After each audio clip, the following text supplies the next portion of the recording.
বর্তমানে স্বাস্থ্য দপ্তর এই বিষয় নিয়ে তারা পদক্ষেপ নিয়েছেন, আলাদা আমাদের কোনো মন্তব্য থাকে।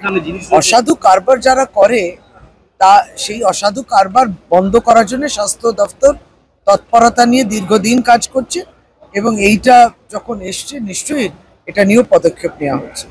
দুর্ভাগ্য এই অসাধু কাজ এবং এইভাবে মানুষের প্রাণ নিয়ে ব্যবসা কেউ করবে, এটা টানাটানি করা হয় না। আজও এই ন্যাশনাল মেডিকেল কলেজে সেই ব্যান্ড হয়ে যাওয়া পশ্চিমবঙ্গ ফার্মাসিউটিক্যালের আরএল ইউজ করা হচ্ছে।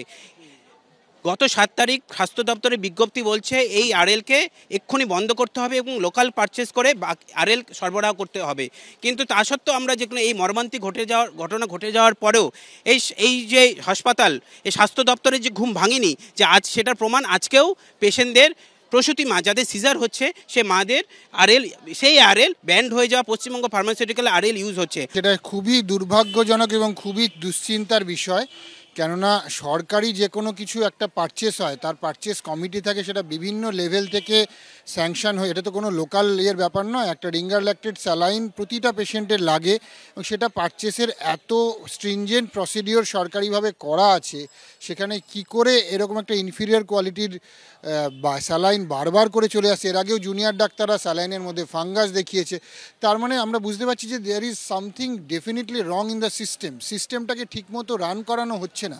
সিস্টেমে যারা কম্পিটেন্ট, যারা অ্যাডমিনিস্ট্রেটিভ ডাক্তার আছেন, যাদের কাজের ক্ষমতা ভালো আছে, তাদের না বসিয়ে কি শুধু ইয়েসম্যানদের বসানো হচ্ছে? তার জন্যই কি আজকে সিস্টেমটা এইভাবে কোলাপস করছে? সেই প্রশ্ন তো উঠছেই আমাদের মনে। এটা ভয়ঙ্কর অন্যায় কাজ। যে মহিলার মৃত্যু হলো, সে মহিলা তিনি তো দায়ী না, তাহলে দায়ী কারা? দায়ী স্যালাইন। আর এই স্যালাইন নিয়ন্ত্রণ করে কারা? সরকার।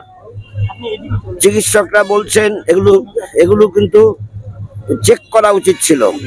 কালকে চিকিৎসকদের কথা শুনেছি, এটা চেক করা উচিত ছিল। চেক করার দায়িত্ব কার? প্রশাসনের, স্বাস্থ্য প্রশাসনের চেক করার দায়িত্ব। এটা খুব অন্যায় কাজ হয়েছে এবং এটার জন্য কি বলবো, দায়ী কাকে করব? সরকারকে দায়ী করব?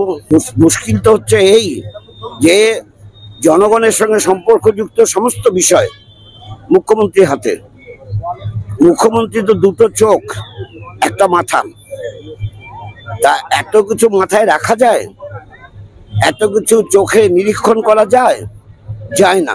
ফলে তিনি নড়লে যেই দপ্তর নড়বে, তিনি না নড়লে দপ্তর নড়বে না। আর বিশ্বস্ত যারা আছেন মন্ত্রিসভা সদস্য, তাদের হাতে দেওয়া উচিত।